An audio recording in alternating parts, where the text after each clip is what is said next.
Is the debate over the traditional Latin Mass about to enter a new chapter? Many Catholics hoped Pope Leo XIV might ease the restrictions introduced in recent years. But recent comments from two senior church leaders seem to point in different directions. So what is really happening? And why is this conversation becoming even more important? Archbishop Salvatore Cordileone of San Francisco recently shared his thoughts during an interview with Raymond Arroyo on EWTN's The World Over. His message was clear. He believes the growing interest in the traditional Latin Mass cannot simply be ignored. In fact, he called attempts to limit it, quote, not realistic. Why? According to Archbishop Cordileone, one reason is the younger generation. He said many young Catholics are showing a growing love for the Church's traditions. That includes the traditional Latin Mass. But he also pointed to another trend. Many young Catholics are also drawn to the Novus Ordo Mass when it is celebrated in a more traditional way. He mentioned examples such as the priest celebrating Ad Orientem, beautiful sacred music, greater solemnity, and a stronger sense of reverence. According to him, these forms of worship help people encounter something deeper. He believes that desire for tradition continues to grow. And in his words, this is unstoppable. At the same time, Archbishop Cordileone responded to recent comments made by Cardinal Arthur Roche, who leads the Vatican's dicastery for divine worship. Cardinal Roche recently said that Pope Leo XIV is not planning to change Traditionis Custodes, the document issued by Pope Francis in 2021 that placed new restrictions on the traditional Latin Mass. He also said Pope Leo is not expected to return to Summorum Pontificum, Pope Benedict XVI's 2007 document that gave priests much broader permission to celebrate the older form of the Mass.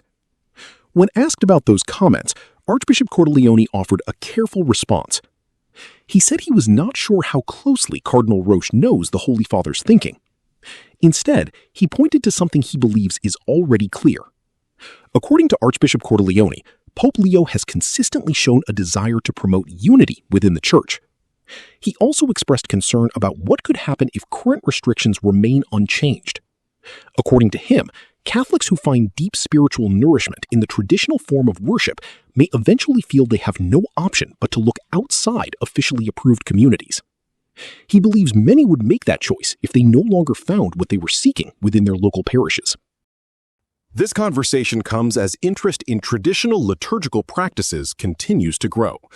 A large survey of American Catholics conducted in 2024 found broad support for practices such as receiving Holy Communion while kneeling and on the tongue, celebrating Mass ad orientem, and using altar rails. At the same time, Pope Leo has not announced any changes to Traditionis Custodes. Although he previously expressed support for access to the traditional Latin Mass in a March letter to the bishops of France, the current policy remains in place. Some bishops continue applying the restrictions in their dioceses. One example mentioned recently is Bishop Michael Martin of Charlotte, who prohibited the traditional Latin Mass in parish churches and also restricted altar rails and kneelers. Meanwhile, Archbishop Cordileone has repeatedly encouraged easier access to the traditional Latin Mass. He has also supported receiving Holy Communion while kneeling and the continued use of altar rails. Earlier this month, following the SSPX Episcopal consecrations, he again called for broader access to the older form of the Roman Rite. Just days later, Pope Leo appointed Archbishop Cordileone as a member of the Apostolic Signatura, the highest judicial court in the Catholic Church after the Pope. So where do things go from here? Will the growing interest in traditional worship eventually influence future decisions? Or will the current approach remain unchanged? What do you think? Share your thoughts respectfully in the comments, and let's continue this conversation together.